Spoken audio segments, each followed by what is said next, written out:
Welcome to the Making Sense podcast. This is Sam Harris. Just a note to say that if you're hearing this, you are not currently on our subscriber feed and will only be hearing the first part of this conversation. In order to access full episodes of the Making Sense podcast, you'll need to subscribe at samharris.org. There you'll find our private RSS feed to add to your favorite podcatcher, along with other subscriber-only content. We don't run ads on the podcast, and therefore it's made possible entirely through the support of our subscribers. So if you enjoy what we're doing here, please consider becoming one.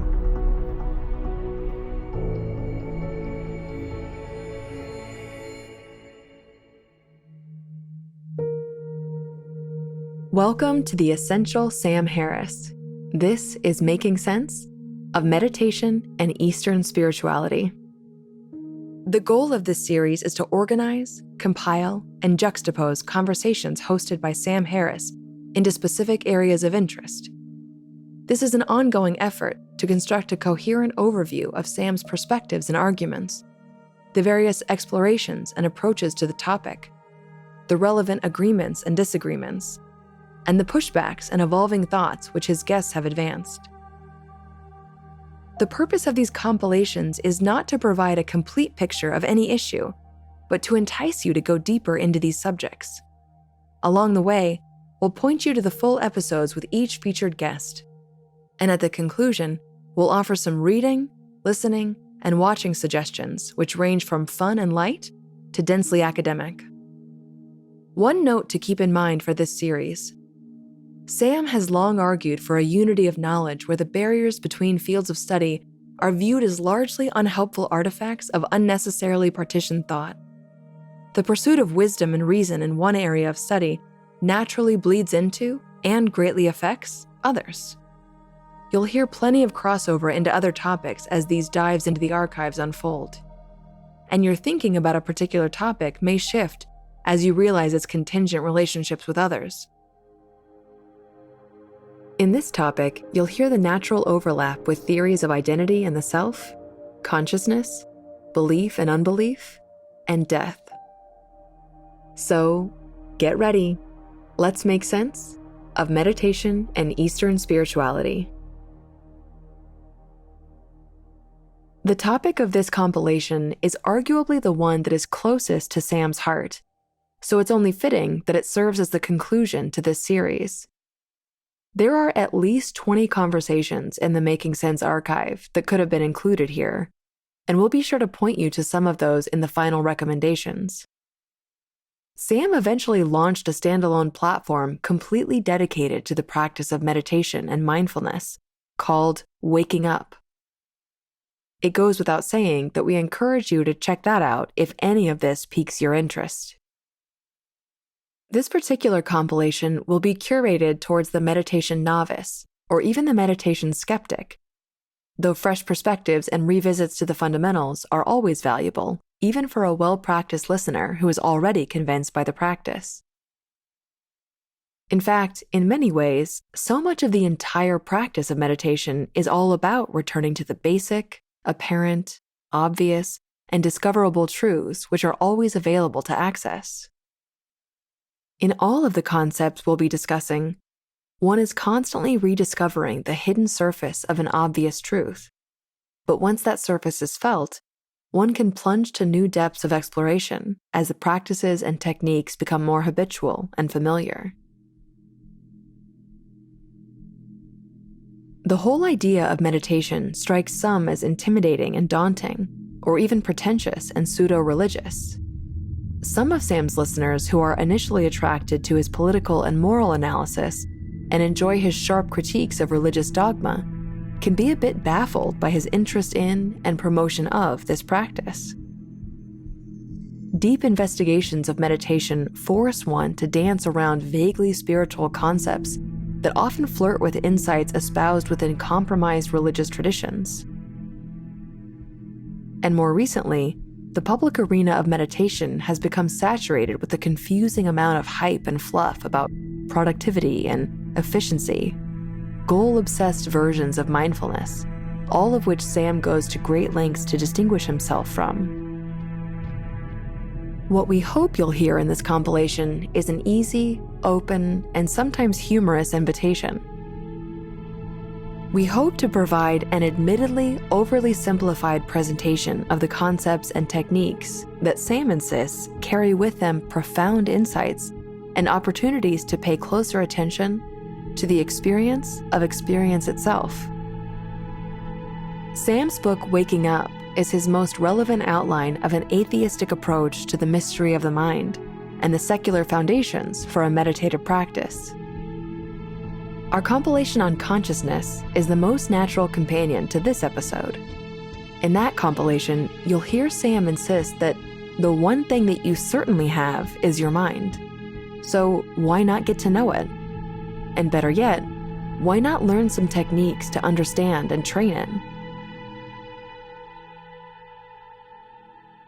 As it was put by one teacher whom Sam admires, and whom you'll get to know in these conversations, you needn't have happened, but you did happen. You occurred. So the first motive for looking at this is curiosity. And I say it's pretty chicken-hearted, pretty unenterprising, to live and die without ever looking to see who is doing that. What a challenge. What an opportunity. One important note up front. The common image of sitting with crossed legs and eyes closed while focusing on the breath, that's just one particular method of meditation, and it may not be the one that suits you best. There are thousands of ways to meditate that prescribe very different techniques, from walking with a certain intention, to sitting with open eyes, to focusing on a specific object in vision, hearing, or sensation, or even focusing on an idea, to chanting, to dancing, to committing to silent observation of the mind for days, weeks, or years. So, with the caveat that any summary of meditation would be inadequate, we'll introduce two popular approaches which attempt to usher you to the same place by taking divergent routes. One path is called Dzogchen, and the other is called Vipassana. These are words you'll hear frequently in the following conversations, along with other Sanskrit words which come from the Tibetan Buddhist tradition, like Anapanasati, which is the focusing on the breath, or Rigpa, or Trekcho, which are both about resting in a state of open awareness. Don't worry too much about these foreign-sounding words, and please forgive my pronunciations, because the concepts they teach are graspable and universal. But somewhat unfortunately, many of the concepts in meditation are ineffable. The word choices by which we describe something like an experience of open, clear awareness are poetic and subjective, though the descriptions tend to overlap in interesting ways across time and culture. It's sometimes taught that when one is in a state of deep meditation, the very moment that a name, label, or a set of conceptual words creep into the mind and attempt to package and deliver the experience as a coded linguistic expression, even to oneself, is the very moment that one knows they have lost touch with the pure experience itself. And the instinct to try to contain and cling to the experience is an ironic signal of failure and disconnection. Words and descriptions in this topic are something akin to trying to grasp and present a handful of smoke. So, with the caveats of inadequate language and incomplete knowledge in mind, let's forge ahead. Vipassana tends to use techniques which focus on an object, oftentimes the breath, though it can be body scanning, or even an idea like compassion or love, which is taken as an object of focus. The meditation attempts to groom the mind to notice how attention tends to drift away from ideas, seemingly on its own. There are frequent reminders in Vipassana to gently return one's attention back to the object when you notice that it has slipped. You'll hear several of Sam's guests relay the common experience of frustration and surprise with just how difficult this seemingly simple-sounding task can be. The techniques of Dzogchen attempt to point the mind away from objects and directly towards the recognition of the openness of the mind and the illusory nature of thoughts and perceptions which appear within it. The idea is to rest in a state of non-conceptual awareness. It's difficult to speak about a destination or goal for meditation, as we've already noted, but the place that each of these paths would hopefully lead one to is something like the dissolution of the idea of the self, or the continual identification with thoughts and concepts. This place where the notion of self drops out from the picture of consciousness is expressed in many different ways that you'll hear in these conversations. Sometimes it's nothingness, or emptiness, or non-being, or transparency. But in this first clip, you'll hear it expressed as something like non-occurrence, or zero-ness. And you'll hear how a particular word was what thrust the meditator towards this sudden realization. The guest is Joseph Goldstein, who is Sam's longtime friend and meditation teacher. He's appeared on Making Sense 3 times and frequents the Waking Up app as well. In this clip, you'll hear him and Sam go back to their first encounters with meditation. To attest to just how important this subject is to Sam, this is from episode 4 of Making Sense, and actually was the first ever episode of the podcast which featured a recorded conversation. It was called The Path and the Goal. Before we get into esoterica, tell us a little bit about how you got into meditation and how this became your life's work. Well, I was studying philosophy at Columbia University in New York as an undergraduate. And by the time my senior year came around, I was really anxious just to get out and see the world. And this was in 1965, and it was just soon after the Peace Corps was established. And so that seemed to me a really good vehicle for getting out and seeing new parts of the world. So I applied to the Peace Corps, and I actually applied to go to East Africa, but as fate or karma or accident or whatever the conditions may be, happened, they sent me to Thailand, which turned out to be a very fortunate happening. Because while I was in Thailand, I had my first contact really with Buddhism and Buddhist teachings and meditation. Soon after I started teaching in Bangkok, I was teaching English. I started going to discussion group at the Marble Temple, which was quite a famous temple in Bangkok. And there were some Western monks who were leading the discussion, kind of introducing Westerners, to some of the Buddhist ideas and concepts. Of course, having just graduated college in philosophy, I went there full of my own ideas about things, and I would be asking so many questions in the group that people would stop coming. It was like, I think we've all been in groups like that. Right. And we've probably both been that person. You were the insufferable blowhard. Exactly. Yeah. So finally, this one monk says, Joseph, I think you ought to meditate. I didn't know anything about it. I didn't know anybody who meditated. I was 21, 22 years old in the Far East. It was all extremely exotic to me. And it just seemed like a really interesting thing to do. So he gave me some initial instruction, and I also began a little reading. There was one classic book called The Heart of Buddhist Meditation, which laid out the basic methodology. And so I gathered kind of all the sitting paraphernalia, cushions and this and that, to sit. And the very first time I set my alarm clock for 5 minutes, because I didn't want to oversit. But something quite amazing happened in that first 5 minutes. It really changed the whole course of my life.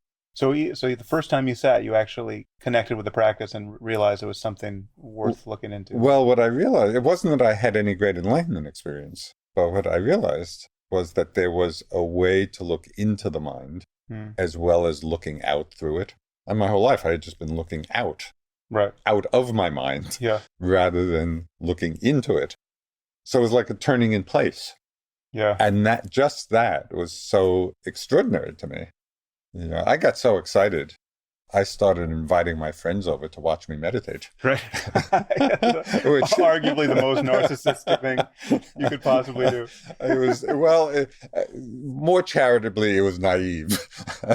It really came out of this tremendous enthusiasm for, what I felt I was discovering. Right. Obviously, they didn't come back very, very often. It made for a poor viewing experience. Very poor. But that was the beginning, and then, over the course of my time in the Peace Corps, I extended this time past 5 minutes a little bit, but still. So how long did it take for you to actually go on intensive retreat? Oh, at the end of my Peace Corps stay, I had an experience. Somebody was reading from a Tibetan text. A friend was reading. So at this point, you had been meditating for what, a year? Or? Yeah, maybe a year, but just intermittently. Just an hour a day or something? Probably not even. Right. But I was dabbling. Yeah. I was just dabbling in it and reading and going to some classes, trying to find out more about it. But just at the end of my Peace Corps stay, before I left for home, I had a really transformative experience listening to somebody read from a Tibetan text. Mm-hmm. And it just was an experience of opening to an understanding of the mind. And kind of in classical Buddhist terms, they talk about the unborn or the unformed, or using words like that to describe the freest aspect of the mind. So something happened. What the hell happened? Somebody was reading this text, a Tibetan text, and that was a very early translation of it, right. A translation which has now been so a faulty translation, a faulty translation by Evans Wentz, called the Tibetan Book of the Great Liberation. Right. There have since been much more careful translations of it, right, and very powerful ones, but even in that faulty translations. Have the new translations revised the very line you found so useful? No. Okay. No. All right, so back up. You've got this faulty Victorian translation of the Tibetan Book of the Great Liberation, and you have a friend who's reading it out loud to you? Right. And then at one point in the reading, just on the word unborn, the mind open to that experience. Right. Say more about that. You hear this word unborn, you're looking into your mind all the while. What changes? So it's a momentary experience that has the power of a lightning bolt. So it's a unique moment of the mind going from being aware of different things arising moment after moment, like sights and sounds and the breath and the mind itself.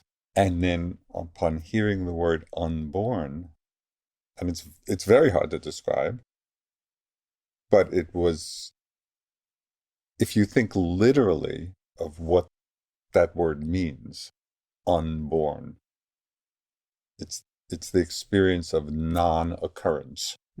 So, right, being born is something occurring. So moment after moment, experience is being born and dying, being born and dying, moment after moment. Unborn is a moment of non-occurrence, which broke that stream of continual birth, of continual occurrence.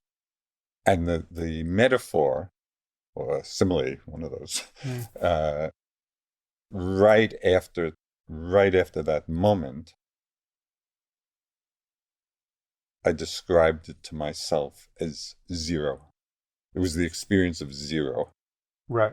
So the experience was, however difficult it is to characterize, it entailed the loss of ordinary sensory experience. You're no longer seeing, hearing, smelling, tasting, touching, thinking. Right. So the lights went out in some sense. The lights went out in some sense, but there was a knowing of that. Right. Right. And this gets into another, a deeper discussion of that experience, which we might later. So it is the knowing of a reality that doesn't entail ordinary sensory perception. Right. And it's zero. Right. It's like a rebooting of the hard drive. Yeah. Yeah. But one of the things that became so apparent is that zero is not nothing. Right. Zero is a powerful number. Yeah. And perhaps the most powerful number. And the fruit of that experience was the immediate understanding and realization of the selflessness of this whole process we call life. That there's no one to whom it's happening.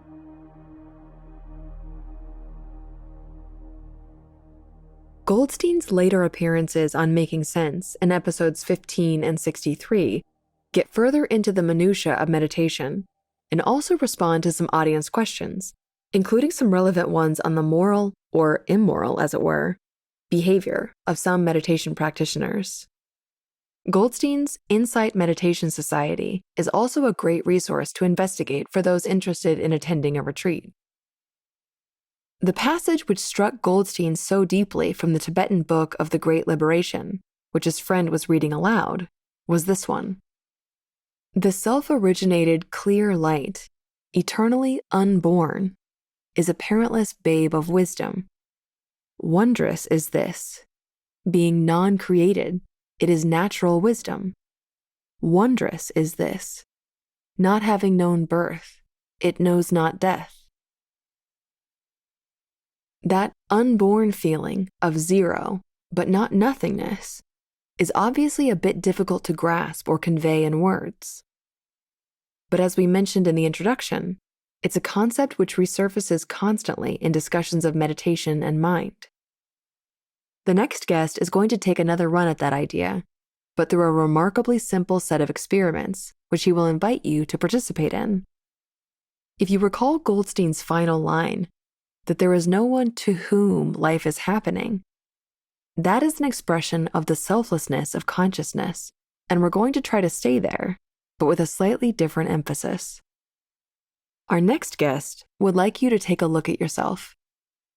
As he often repeats, he's in the business of trying to help people take a look at who they really, really are. And if you do grasp this perspective, you are very likely to discover that you are something very different than what the world has been telling you you are. He means this in a deceptively straightforward way.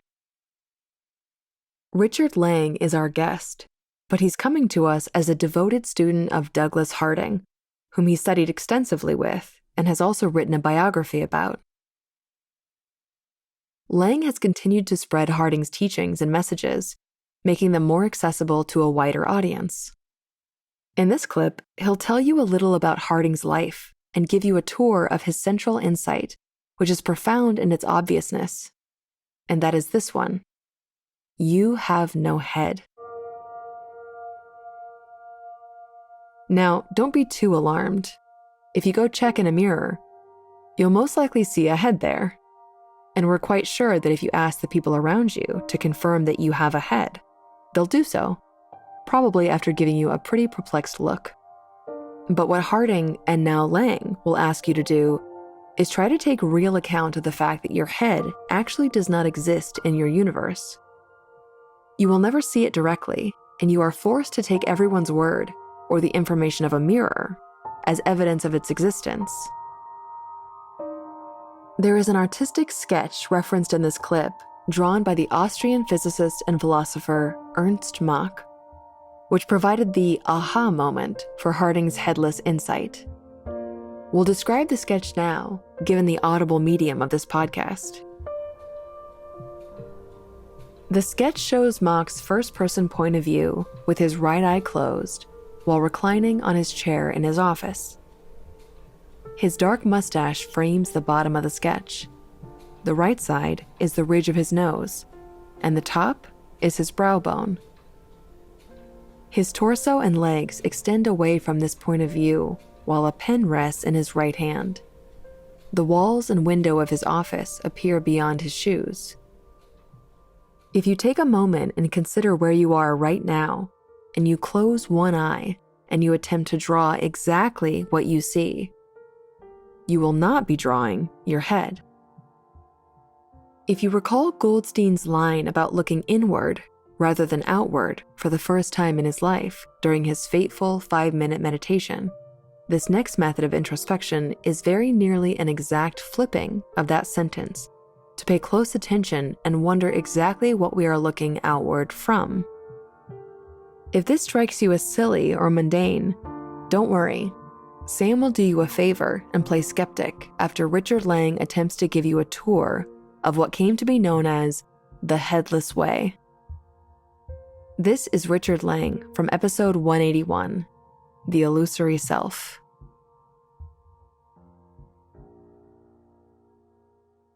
What's so interesting about Douglas is that he came up with truly novel practices and analogies and framings and ways of looking into awareness.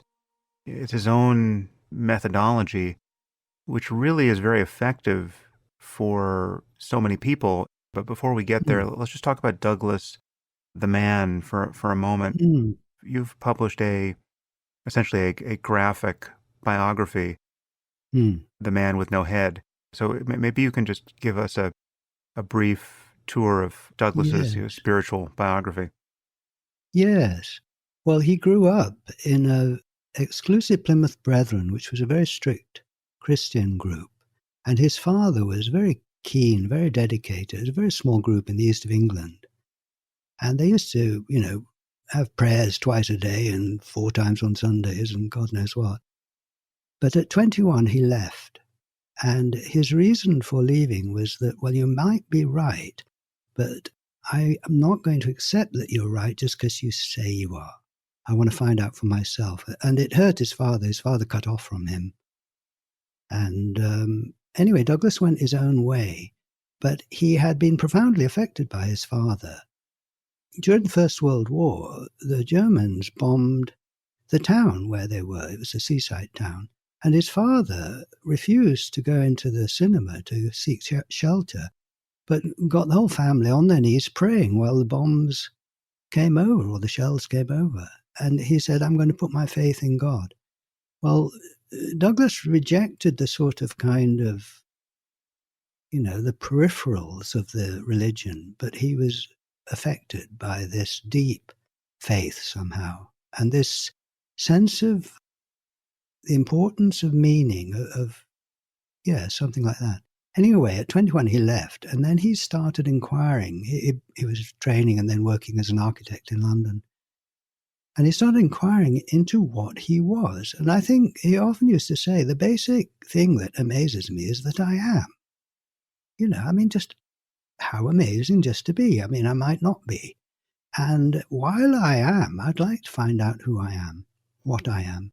And he'd already rejected what the Plymouth Brethren was saying. So at this point, he wasn't going to take on another dogma. He was going to look for himself. And he started really by recognizing that he was made of layers, depending on where the observer was. So, at 6 feet he was human, but closer to he was cells. And then further away he was a city or a species.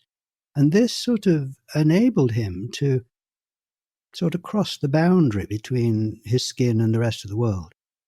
And he began developing this feeling that this view that he was like an onion with layers. And of course, when you realize that, you must ask what's at the center. And he went to India with his wife, and they had 2 children there, and the war broke out. Anyway, in about 1943, he'd come to the position that he realized he was made of layers, and that the nearer you got to the center, the less there was. So it made sense that he was kind of no thing at the center, but he couldn't seem to experience that. It was just a guess.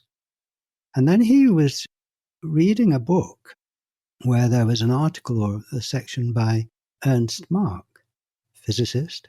And Mach, it's a fairly well-known picture, drew a self-portrait, not of what he looked like at 6 feet, but of what he looked like from his own point of view, which of course is headless. And when Douglas saw this, and he was probably sitting in the Imperial Library or somewhere in Calcutta.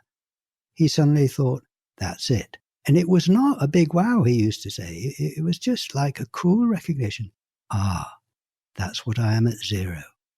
That's what I am. Ah, you see.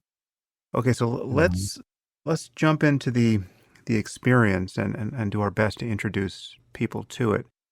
I guess we should say that, unfortunately, many of the experiments that Douglas devised are highly visual, and we can talk a little bit about the primacy of vision as a context in which to see this experience. And I mean, this is the kind of thing that it can be recognized with your eyes closed too, but many of us have found that that's a subtler thing to recognize. So I guess with that limitation on, I mean, just knowing that we can give people instructions that they do with their open eyes that reference vision as the primary sense, but we just have to recognize that, this is going out in pure audio form. So we have to, it all has to be intelligible. So with that proviso, Sure. how would you instruct, how do you instruct someone who is contemplating this for the first time?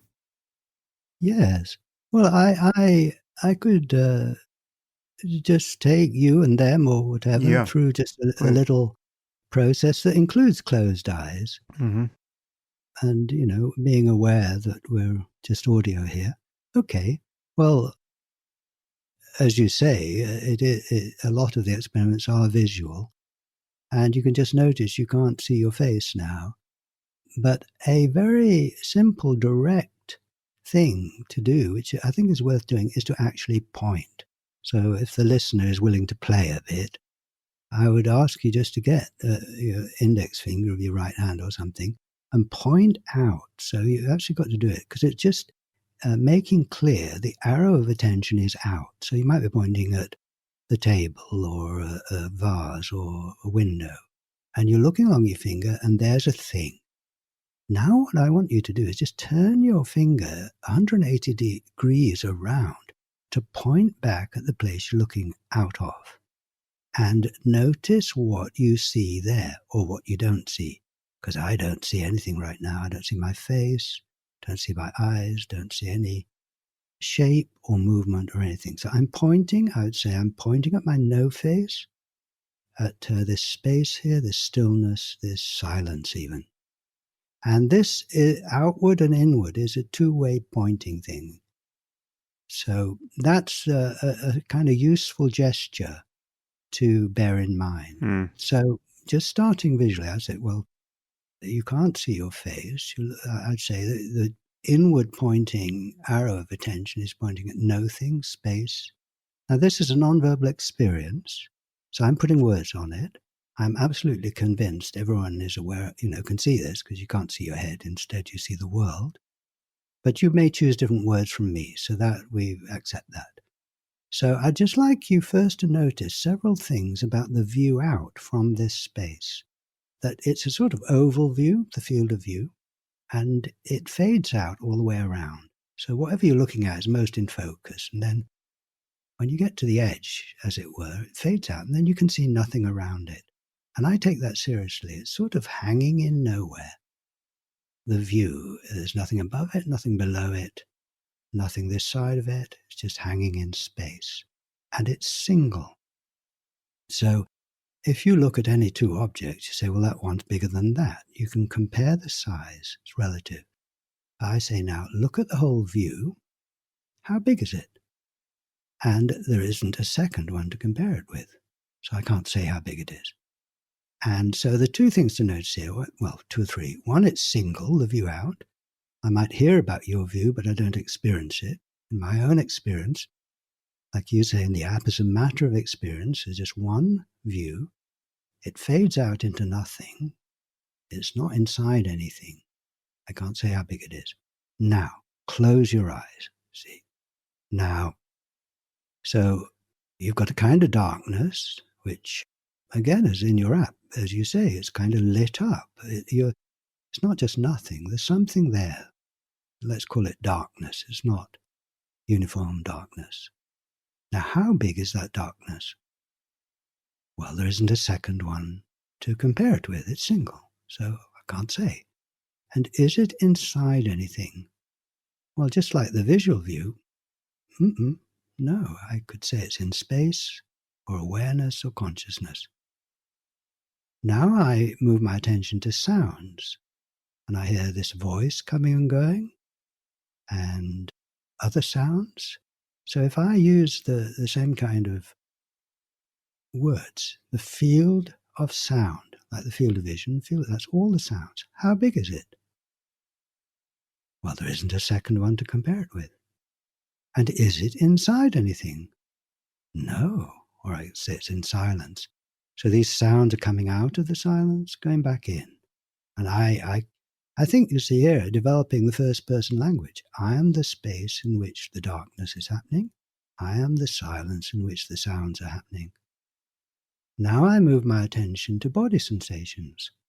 And if I put aside my memory, my sort of map, and just go by the sensation, see, lots of different sensations. Now, how big is the whole field of sensation? Well, there isn't a second one to compare it with. It's single. See, I can't say how big it is. And is it inside anything? In this awareness. Now, I identify with my body sensations often enough. So if I say that I can't say how big the field of sensation is, I can say, I can't say how big I am. I'm not inside anything. Yes, I'm single, I'm alone.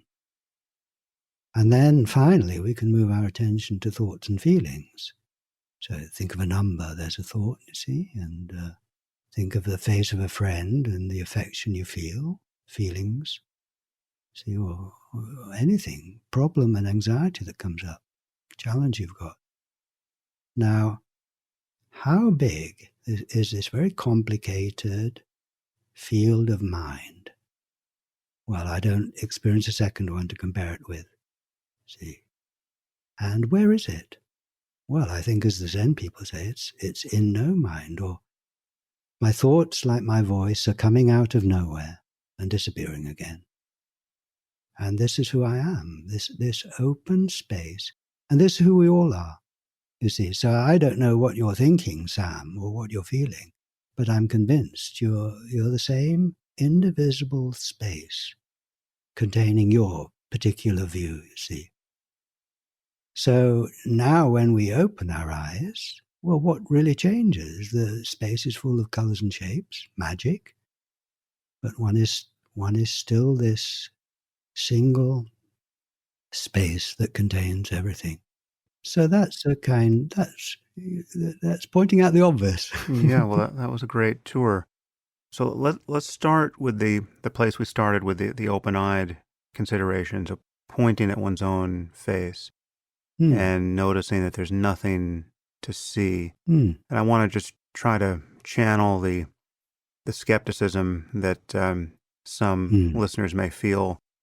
And this may be the kind of thing you've heard a lot, but and if you can think of other challenges that don't occur to me, feel free to raise them. But I can imagine someone saying, well, of course I can't see my face. I can't see my own eyes, but I know they're there, right? And so what's the significance of this?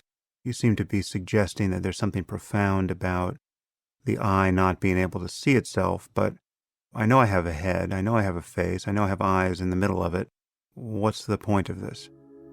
Yes, I think there are different ways of approaching this, and I'm really not in the business of trying to persuade or convince anyone for a start. I'm just happy to be this if people are interested. If you'd like to continue listening to this conversation, you'll need to subscribe at samharris.org. Once you do, you'll get access to all full-length episodes of the Making Sense podcast, along with other subscriber-only content, including bonus episodes and AMAs, and the conversations I've been having on the Waking Up app.